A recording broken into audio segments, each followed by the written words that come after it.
আসসালামু আলাইকুম রহমতুল্লাহি ওবরকাতুহু। সম্মানিত দর্শক, সারা বাংলাদেশের শিক্ষা প্রতিষ্ঠানগুলোতে বিএনপির ছাত্র সংগঠন জাতীয়তাবাদী ছাত্র দল এবং জামায়াত ইসলামের ছাত্র সংগঠন ইসলামী ছাত্র শিবির, এই দুটো সংগঠন তাদের মধ্যে ডাকুমড়া অহিনুকুল সম্পর্কের যে মাত্রা, সেটি এখন রীতিমতো সংঘর্ষে রূপান্তরিত হয়েছে। বাংলাদেশের যে চলমান রাজনীতি, এটি ক্রমশ যে জটিল থেকে জটিলতর অবস্থায় যাচ্ছে, তাতে এই দুটি যে ছাত্র সংগঠন, তাদের মধ্যে আগামী দিনের যে সংঘর্ষ, এটি রক্তক্ষয়ী আকার ধারণ করবে এবং এই সংগঠন দুটির সংঘর্ষের পরিণামে আমাদের জাতীয় রাজনীতি এবং জাতীয় অর্থনীতি দুটোই তছনছ হয়ে যাবে। আমি আমার ক্ষুদ্র যে অভিজ্ঞতা, সেই অভিজ্ঞতা এবং বিভিন্ন মানুষের সঙ্গে সম্পর্কের কারণে দুটো সংগঠনকেই খুব ঘনিষ্ঠভাবে কাছের থেকে দেখার সুযোগ হয়েছে। আর যেহেতু ছাত্রলীগ করতাম ঢাকা বিশ্ববিদ্যালয়ে, ঢাকা কলেজে, এমনকি স্কুল জীবনে, কাজেই ওই সংগঠনটি সম্পর্কে আমার ধারণা আরও স্পষ্ট। বাংলাদেশের ছাত্রলীগ এবং ছাত্রদল এ দুটোই খুবই জনপ্রিয় একটি সংগঠন, কিন্তু তাদের ব্যাপারে জনমত প্রবল নেই। অর্থাৎ ছাত্র সংগঠনগুলোর মধ্যে কিংবা আমাদের সমাজে এই দুটো সংগঠনের মূল দল বিএনপি অথবা আওয়ামী লীগ, তারা যখন রাষ্ট্র ক্ষমতায় থাকে তখন এদের নিদারুণ এক ধরনের ক্ষমতা থাকে, দম্ভ থাকে। আর যখন এই রাজনৈতিক দলগুলো বিরোধী দলে থাকে, তারা যথেষ্ট জনপ্রিয় দল হিসেবে মানুষের সহানুভূতি পেয়ে থাকে। কিন্তু 2001 সনের পর থেকে এটি কেন যেন একেবারে খুব খারাপ অবস্থাতে চলে গেছে। অর্থাৎ যখন 2001 সনে বিএনপি ক্ষমতায় এলো, তখন ঢাকা বিশ্ববিদ্যালয় ক্যাম্পাসে ছাত্রদল এতটা শক্তিশালী হয়ে পড়ল, তারা বিরুদ্ধ মতকে ক্যাম্পাসে আর স্থান দিল না। ফলে ছাত্রলীগকে হল ছাড়া হতে হয়েছে, ইউনিভার্সিটি ছাড়া হতে হয়েছে, কিন্তু পরীক্ষা দিতে পারত। আবার আওয়ামী লীগ যখন ক্ষমতায় এলো 2009 সনে, তারাও ওই একইভাবে ছাত্রদলকে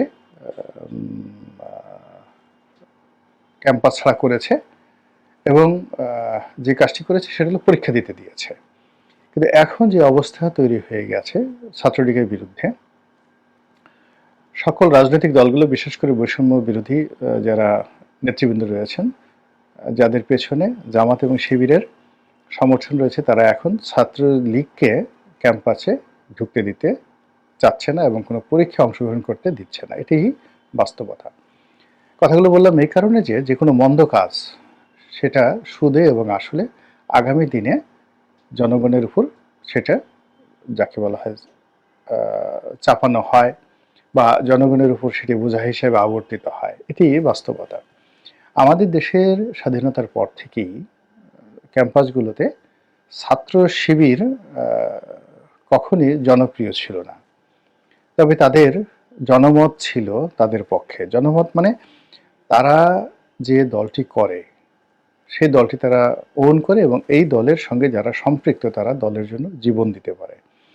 তো এখন এই যে জনমত মানে আমজনতার জনমত নয়, তারা যাদের সঙ্গে সম্পৃক্ত তাদের সঙ্গে তাদের একটা অ্যাডাপশন কাজ করছে। অর্থাৎ অনেকটা আমদুদের মতো, অনেকটা যাকে বলা হয় হরিহরাত্মার মতো মূল সংগঠন, তারপরে কর্মী এবং সমর্থক, ভক্ত যারা জামাতের, শিবিরের কিংবা ইসলামপন্থী যে সকল লোকজন রয়েছেন, তাদের সকলের সঙ্গে তাদের এরকম একটা সম্পর্ক যে একজন বিপদে পড়লে আর একজন ঝাঁপিয়ে পড়ে। আর জনপ্রিয়তা হলো এরকম যে দূর থেকে আমি ভালোবাসি, কিন্তু তাকে আমি ওন করি না। আপনারা অনেকে নায়ক রাজ্জাককে পছন্দ করেন, অনেকে শাবানাকে পছন্দ করেন, অনেকে অমিতাভ বচ্চনকে পছন্দ করেন, অনেকে রেখাকে পছন্দ করেন, কিন্তু ওই পছন্দ পর্যন্ত, কিন্তু ওন করেন না। কিন্তু আপনার নিজের স্ত্রীকে বা সন্তানকে আপনি কিন্তু ওন করেন। সেই ওন করার যে প্রক্রিয়াটি, এটি হলো জনমত। আর দূর থেকে চাঁদ ভালোবাসেন, আকাশ ভালোবাসেন, সেটা হলো জনপ্রিয়তা। কাজেই জনপ্রিয়তা কোনো অবস্থাতেই জনমত তৈরি করে না। এখানে মূল ডিফারেন্সটা হলো যে শিবিরের সঙ্গে ছাত্র দলের এবং ছাত্রলীগের মূল সমস্যা যে শিবির তার সংগঠনের বাইরে জনপ্রিয় নয়, কিন্তু ছাত্রদল ছাত্রলীগ সব জায়গাতেই ওয়াইড রেঞ্জে জনপ্রিয়। কিন্তু তার নিজ দলের মধ্যে অর্থাৎ ছাত্রদলের মূল সংগঠন থেকে শুরু করে সিস্টার সংগঠন বা ছাত্রলীগের মূল সংগঠন সিস্টার সংগঠন, এদের মধ্যে শিবিরের মতো এরকম তাদের জনমত নেই। আওয়ামী লীগ ছাত্রলীগের জন্য জীবন দিয়ে দিবে বা ছাত্র দলের জন্য জাতীয়তাবাদী দল বিএনপি জীবন দিয়ে দিবে জামাতের মতো করে ওন করবে, বা ছাত্র দলের একটা ছেলে গ্রেপ্তার হলে শিবিরের ছেলেটি যেভাবে জেলখানাতে সুযোগ সুবিধা পায় ওটা ছাত্র দলের লোক কল্পনা করতে পারে না। তো ফলে কি হলো, জনমতের দিক থেকে একেবারে প্রথম দিন থেকেই শিবির যে সুযোগ সুবিধা পেয়ে আসছে, ফলে তারা এই সংগঠনের জন্য ঝুঁকি নিতে পারে, এই সংগঠনের জন্য জীবন দিতে পারে, এই সংগঠনের জন্য মার খেতে পারে। এই কারণ হলো প্রায় তাদের সকল কর্মকাণ্ডই সামাজিকভাবে, পারিবারিকভাবে, রাজনৈতিকভাবে ইনশিওর করা থাকে। ক্ষতিগ্রস্ত হলে সেখানে তাদের দলের সবাই এগিয়ে আসে।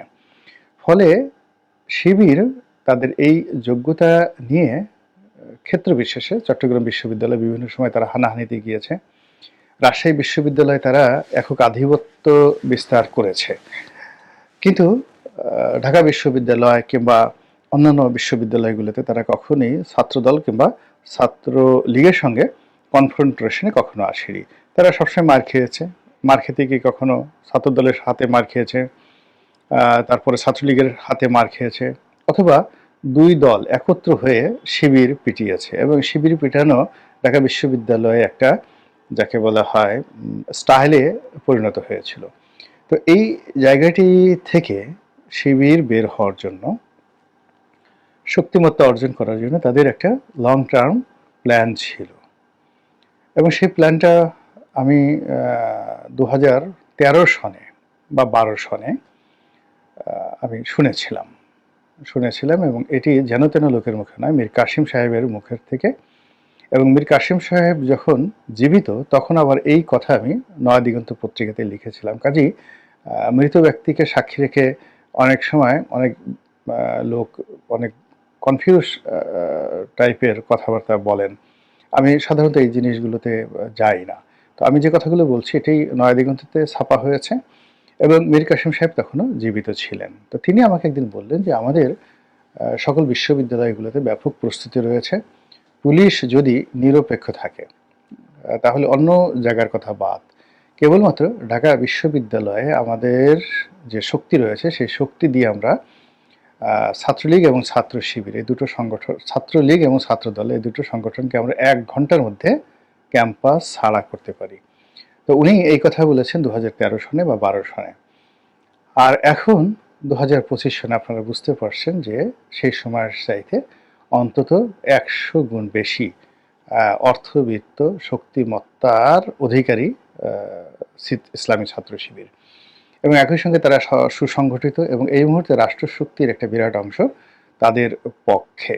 তো কাজেই যে মারামারিগুলো হচ্ছে বিভিন্ন জায়গাতে, এগুলোতে ঐতিহ্যবাহী যে দুটো দল ছাত্রলীগ এবং ছাত্রদল তারা পৃথক পৃথকভাবে শিবিরের হাতে মার খাওয়ার সম্ভাবনা খুব বেশি। এমনকি যদি ছাত্রলীগ এবং ছাত্রদল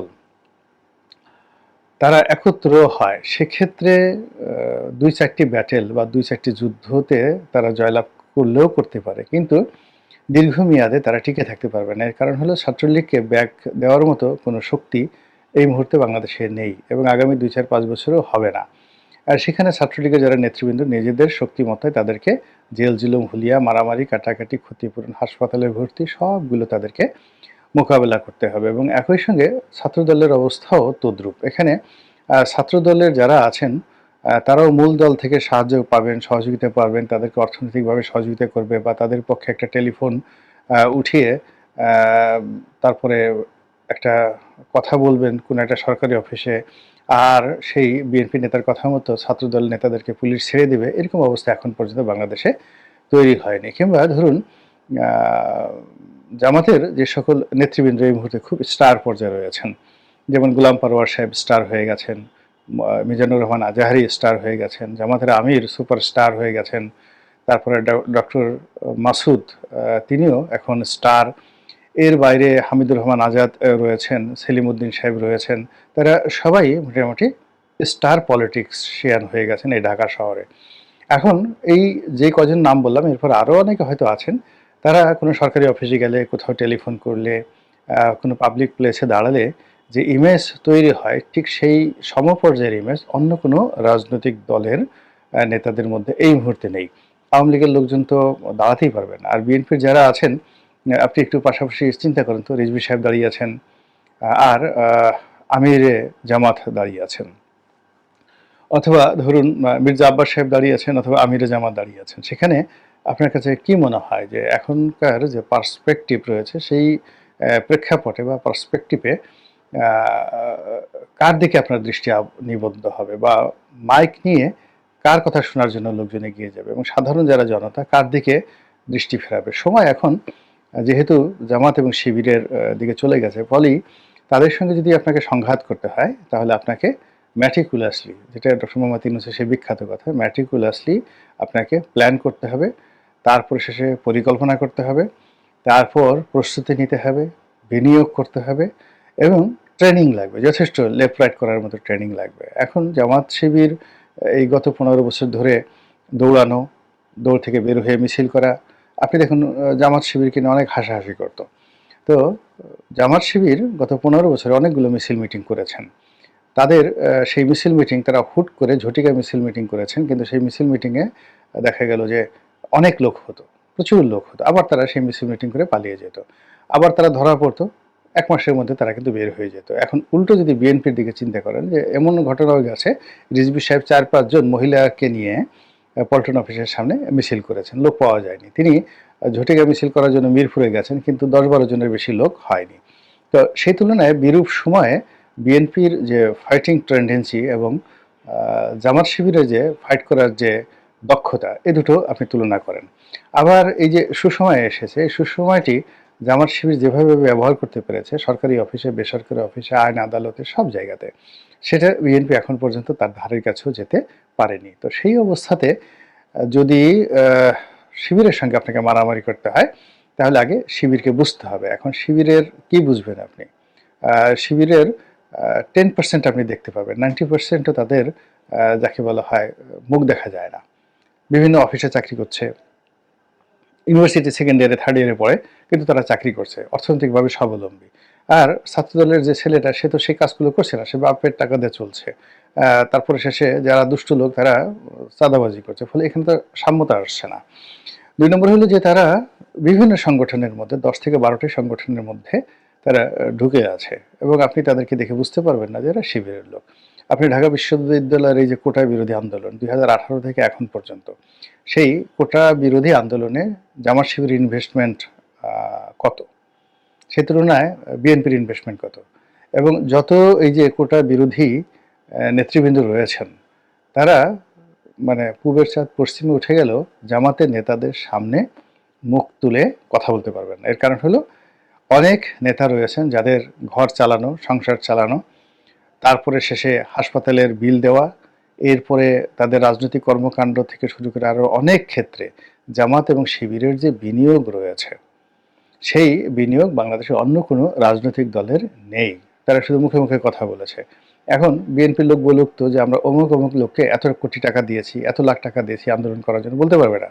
কিন্তু জামাত যদি চায়, একেবারে অনেকের কাপড় চোপড় খুলে দিতে পারে। ফলে কি হচ্ছে, বিএনপি অনেককে টানার চেষ্টা করছে এই সময়টিতে, আবার লোভে পড়ে অনেকে যাওয়ার চেষ্টা করছে। কিন্তু জামাত যখন তলে তলে কাউকে একটু হুমকি দিচ্ছে, ধামকি দিচ্ছে, সঙ্গে সঙ্গে সে কিন্তু পিছু টান দিয়ে সেই বিএনপিকে ত্যাগ করে আবার সেই তার যে অবস্থান, জামাতেদেরকে নিচ্ছে না, এদেরকে ব্যবহার করছে থার্ড পার্টি হিসেবে, অক্সিলিয়ারি ফোর্স হিসেবে, রিজার্ভ ফোর্স হিসেবে। তো তারা সেই সরাসরি জামাত শিবিরের সাথে জড়িত না, কিন্তু জামাতের হয়ে তারা তৃতীয় পক্ষ হয়ে, চতুর্থ পক্ষ হয়ে কিন্তু রাজপথে আন্দোলন, লড়াই সংগ্রাম থেকে শুরু করে অনেক কিছু করে যাচ্ছে। এখন এই যে জামাত শিবিরের কাছ থেকে অর্থ নিয়ে, টাকা নিয়ে যারা এই সমস্ত কর্মকাণ্ড করেছে, তারা নিজেরা যখন অনেকে স্টার হয়ে গেছেন, এটা অনেকে ডিজিএফআইয়ের কাছে বিক্রি করার চেষ্টা করেছেন, এটা অনেকে বিএনপির কাছে বিক্রি করার চেষ্টা করেছেন, কিন্তু জামাতের এখানে যখনই এসেছে, জামাত অমনি সুতো ধরে টান দিয়েছে, আর সঙ্গে সঙ্গে কিন্তু সমস্ত প্রেক্ষাপট উল্টে গিয়েছে এবং এখনও যাচ্ছে এবং আগামীতে আরও বেশি যাবে। তো কাজেই যে কোনো বিরোধ নিষ্পত্তি করাটাই বেটার, আর যে কোনো বিরোধ করার জন্য ব্যাপক প্রস্তুতি থাকা দরকার। আশা করি আগামীতে যারা এই কাজগুলো করবেন রাজনীতিতে, ছাত্র রাজনীতিতে, তারা হিসাবপত্র করে সবকিছু করবেন। এটি আমার স্বনির্বন্ধ অনুরোধ। আল্লাহ আমাদের সবাইকে হেদায়েত দান করুন এবং হেফাজত করুন। আসসালামু আলাইকুম ওয়া রাহমাতুল্লাহি ওয়া বারাকাতুহু।